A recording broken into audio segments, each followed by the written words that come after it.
Welcome back to Golden Rule Radio, your weekly recap of the precious metals markets. And let's dive right into taking a look, because despite not massive dollar movement, we have actually had a little bit of bouncing around in the precious metals market. So let's take a look at what we've seen over the last week.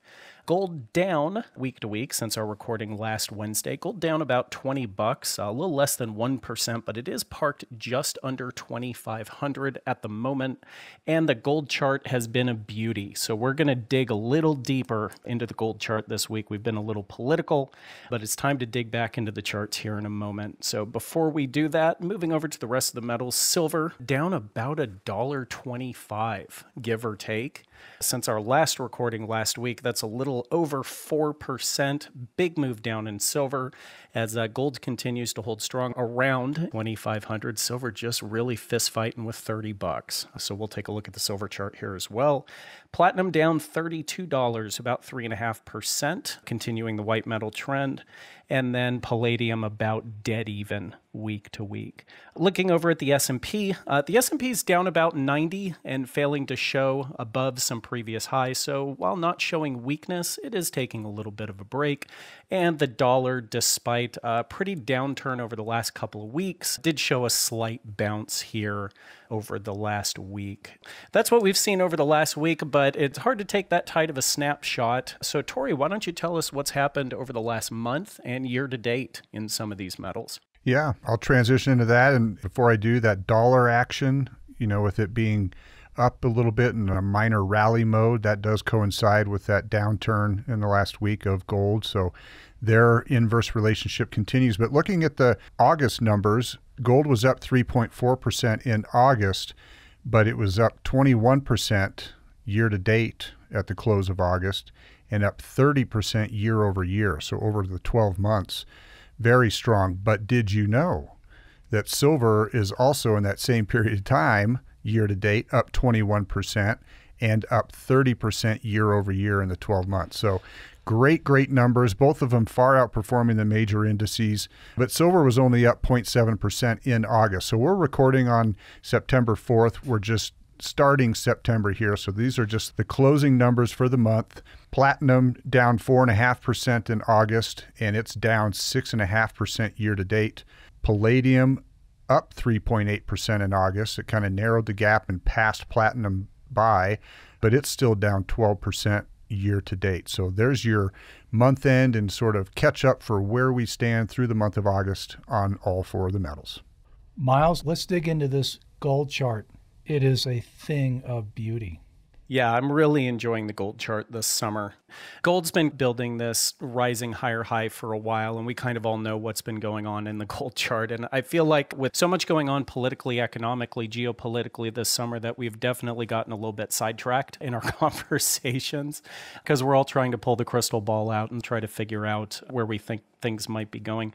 But sometimes it does make sense to just maybe take a moment and just pull out the old Rand McNally and stare at the map a little bit, because a chart really does give you an idea about momentum and trend lines and so on and so forth. So as we've been looking at gold build, I figure since we're seeing our first really nice pullback here back down to the previous high going back to July, it was worth looking at a couple of things. So if we start just with the base chart here, you can see that we've had these rising ceilings going back all the way to April. So if we just look at gold over the last couple of months, we had a high back on April 12th, another high on May 20th, the high I just mentioned on July 16th, and then we had another high above that here going back to August 20th, and then kind of bounced there for a while.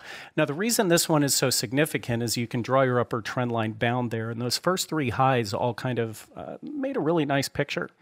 This fourth one gave us a really strong breakout, and the way that I like how it did it is if you look at a couple tops we had here back in the beginning of August, we had a three-top drive starting with that first high in July and then a couple more in August before a pretty strong breakout up. Not only broke above the previous high, but it also broke above the rising trend line channel. So from somebody who just kind of enjoys watching trends move, this is a really optimistic look on gold, just showing that we should be breaking out of a bound range and looking towards building into whatever the next high ends up being. And then, of course, setting whatever that next range may be over the next 6, 8, 10 months. In that, great correction back down. We corrected back to the previous high, as you can see here on the chart. And lo and behold, things always tend to line up. So here's your 382 fib parked right where the correction line would be going back to the previous high from like July and August, with some potential decline from here as well. So I wouldn't be surprised, a 50% retracement takes us down to 24.55. A 618 would be about 24.40. If you're looking at just the most recent move up that started at 23.82. But you notice none of those numbers have anything to do with the old highs we used to talk about over the last couple of years, which is way back down at 2060. So there's a long way to go here to where we'd even be flirting with some of the old highs from 2020 to 2023. When we were looking at gold just first flirting with the $2,000 mark. At this point, any type of correction we see back down, I think is obviously just opportunity. How do we extrapolate out where we're going from here? How do we extrapolate where maybe that next move may take us to? And we've talked a little bit about that in the past. So you've got rising trend lines. You've got breaches above previous highs. You've got beautiful Fibonacci retracements. You bring in things like RSI, and you've got this gorgeous divergent move from RSI going all the way back to July. It just is a textbook chart to kind of learn a few aspects of how charts work with both supply and demand curves, with trend lines, with indicators. It's a masterclass type chart. You would use this to teach a class. So gold looks beautiful. Gold is doing exactly what you want to see in a healthy market that's growing under its own power. This isn't panic buyers running gold up. This is just gold pricing itself where it needs to be. And that's what we like as people who like charts. We like healthy markets. Well, I keep hearing too that, silver's not doing anything, but going back to the month and year-to-date numbers and the 12-month year-over-year numbers, they've really been attached to the hip in completely different ways. Right. A lot of volatility in silver and different times under different reasons, at the exact same time, same market condition, different moves. And yet, given enough time, they've performed identically. And that means the gold to silver ratio is right where it was essentially this time last year. We're in the high 80s right now. Yep. And that still means silver's undervalued. It does. Right? Silver has had a 30% climb very quietly. Again, nobody really talks about it. And we would take that every 12 months. But at some point, it's got to outperform gold, I would believe. But yes, Miles, this chart is beautiful. I'm waiting for the silver chart to kind of look similar, maybe moving far faster and further than the gold price has moved. And man, if we could get that ratio decline, that would get really fun. Oh, yeah. We would have so much fun. Both of you guys are dads. Yeah. You remember running a foot race against your 2-year-old? That's the last time I won a foot race. Yeah. No, hear me out on this. I got a point here. So when you had a little foot race with your 2 or 3-year-old, you're gold, you're plodding along. You ain't in your 20s anymore, but you're in your 30s or maybe your 40s, and you're still in pretty good shape, and you're plodding along doing fine. And that 3-year-old of yours is just up and down and rolling around and picking daisies and then stopping over here and then running to mom and stubbed his toe and yada, yada. Like, that's silver right now. But the reality is when this market gets a little bit older, when that 3-year-old is 18 and now you're 50, you ain't winning that race. And that's the thing about silver. And we saw that happen back during the last run up. Gold's bull market went from like 2004 till 2011. And gold went from 200 to 2000. Silver's bull market started around the same time. But between 2004 and 2010, silver kind of went from 7 to like 15. But then it went from 15 to 50, all at the last minute. So it's sort of the same concept. Right now, silver is that stumbling toddler. It's just trying to keep up with dad. But I'm telling you, patience, and we've said this before, the market can stay irrational longer than you can stay liquid. So your goal here is to stay liquid, or at least stay committed, because I'm certainly not recommending or putting everything into silver, but I do know that there will be a day where a gold-silver ratio, not at 20 or 30, not something ludicrous, but 50, 45, we know that's coming. That's normal. So the opportunity is still there.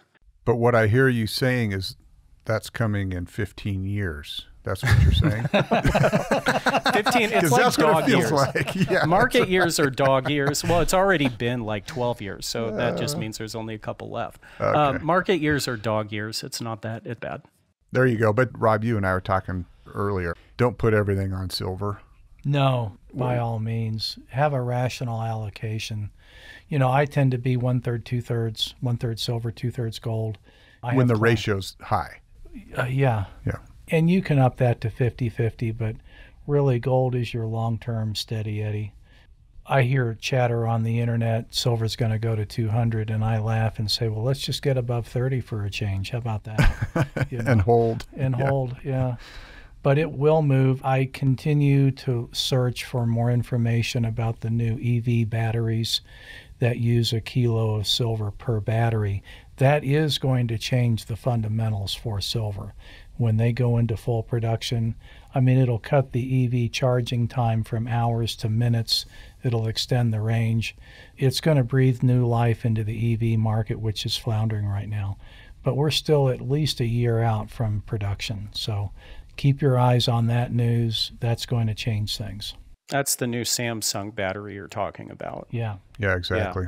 And what's not changing right now to me are the fundamentals for gold. You know, it's having its day here in the short term just because it's the money metal. And so as far as geopolitical tensions go, that's still intact. Nothing seems to be easing. We've got certainly dollar weakness and this talk of rate cuts in a couple of weeks. We'll see what happens and the timing and the volume of the cut. You know, is it a 1/4 point or 1/2 point or is it zero? You've still got inflationary concerns. You've got the BRICS meeting coming up in October. All of those are strong underlying fundamentals. But one thing that did just change, which to me is significant, for the first time in a very long time, we've seen the 2-year and 10-year yield reinvert and go back to a traditional better return on the 10-year than the 2-year. Now, this was a very deep, the deepest we've seen in 40 years in terms of that inversion, how long it lasted and how far it went. And to me, that's telling us that we are on the verge of an official recession. I'd be shocked if it doesn't happen. If you go back and you look at this chart, you'll see how many times that has happened the last time that's occurred. So there's an underlying fundamental that, again, would be positive for gold, both from a recession standpoint as well as a yield curve. Well, that's going to do it this week for Golden Rule Radio. As always, we appreciate you stopping by. If you liked what you heard, hit the subscribe button, ring the bell. You can also find us on Twitter, affectionately always known as Twitter to me, at ICA Gold. We're also on Facebook at McIlvaney Financial. Better yet, why not head on over to our website? We can be found at McIlvaney.com, or give us a call if you'd like to discuss your personal portfolio.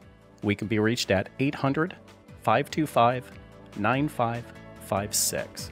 Thanks again for joining us. We hope you have a great week.